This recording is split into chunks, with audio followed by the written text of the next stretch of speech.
नमस्कार दोस्तों, मैं अंकुर उपाध्याय स्वागत करता हूं आप सभी का आपके अपने YouTube channel share market analysis में। दोस्तों, यहाँ पे कोविड के केसेस बढ़ते हुए दिख रहे हैं अब दोबारा से एक बार। तो क्या बाजार में आपको फिर दोबारा एक बार गिरावट होते हुए दिख सकती है?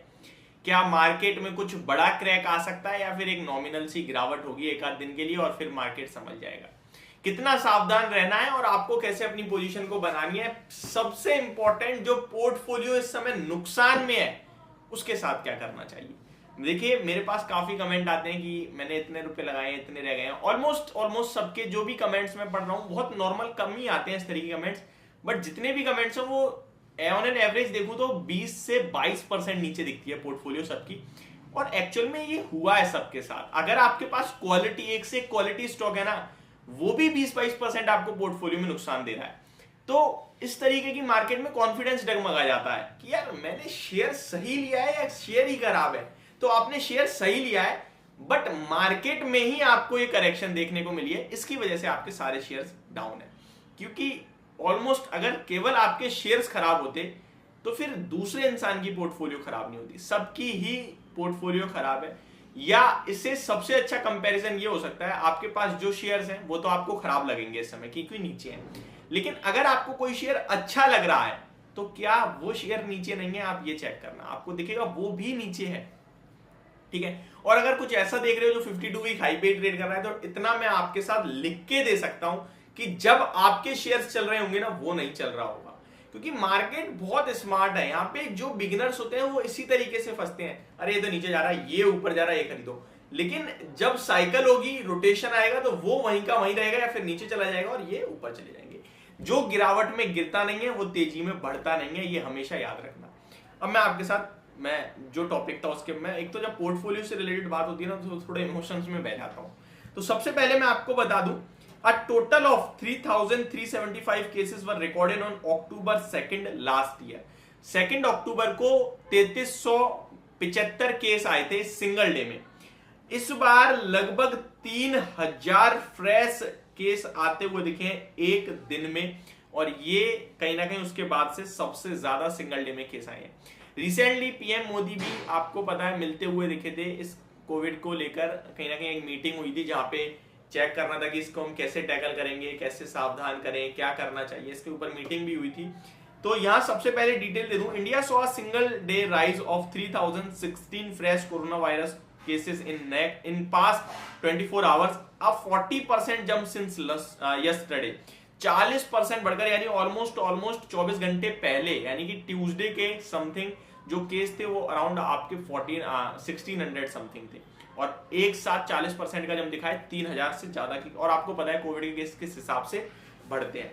अब ऐसे में क्या करें क्या ना करें? As per the data updated by the health minister, the active cases increase to 13,509 on Thursday. The active cases now comprise 0.03% of total infections, while the national COVID-19 recovery rate has been recorded at 98.78% according to the health ministry website. तो Covid के cases कोई issue नहीं बनेंगे ऐसे कहीं ना कहीं दिख रहा है, क्योंकि रिकवरी बहुत अच्छी है। कहीं ना कहीं 98.78% लोग हैं रिकवर कर रहे हैं। ठीक है। अब मैं आपके साथ ये शेयर करता हूं कि क्या करना चाहिए। पहली बात तो कोविड को लेकर मार्केट में बिल्कुल गिरावट नहीं आएगी। 1 से 2 दिन में या 3 दिन के लिए आपको मैक्सिमम हो सकता है पेन देखने को मिले, और हर तरफ ये हो जाएगा कोविड आ गया, कोविड आ गया, कोविड आ गया, अगर हुआ तो। और इस बीच में आपको डरना नहीं है, क्योंकि वो 1, 2 और मैक्सिमम 3 दिन की गिरावट होगी, 3 दिन का खबर होगी, इससे ज्यादा कुछ नहीं होगा।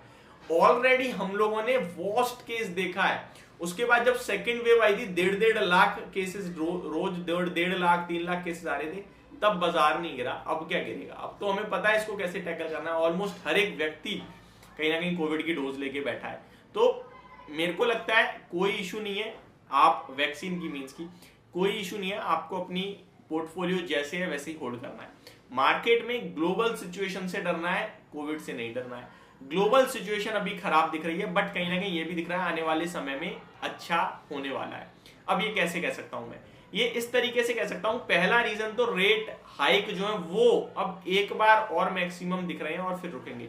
हालांकि यूएसटी बॉन्ड यील्ड ऐसा दिखा रही है कि अभी भाई एक आध रेट हाइक तो होगा ही होगा, और ये तो फेड चेयरमैन जेरोम पॉवेल साहब ने भी कहा था। बस फर्क इतना है कि उन्होंने कहा था एक हाइक इस साल लेंगे, बट हो सकता है ये अगले ही बार में यानी कि मई में जो मीटिंग है उसी में आ जाए, क्योंकि बॉन्ड यील्ड बढ़ती हुई दिख रही है, वो आपके लिए इंडिकेशन होता है कि रेट हाइक आएगा। उसके बाद मे भी आपको रेट कट आने दिखे, और ऑलरेडी हमारे आपको पता है कहाँ पे आ गई है, 6.75 के समथिंग हमारी इंटरेस्ट रेट हो गया। तो ये बहुत ज्यादा होता है, 6.5 पे रुक जाते हैं नॉर्मली, बट नहीं रुक रहे हैं। ऐसे में आपको कुछ दिन गिरावट और दिखेगी। अब कल से एक फ्रेश फाइनेंशियल ईयर स्टार्ट होगा। इनफैक्ट कल से तो नहीं होगा, आई थिंक अभी तो 30th है, कल 31st है। परसों यानी कि आप कह सकते हैं मंडे जो आएगा वहां पे आप एक नए फाइनेंशियल ईयर में जाएंगे, और मेरे हिसाब से आपके लिए सबसे पहले तो बेस्ट विशेस हैं, आप अपनी पोर्टफोलियो को ज्यादा मत छेड़ना, बने रहना, डेफिनेटली आप पैसा बनाओगे।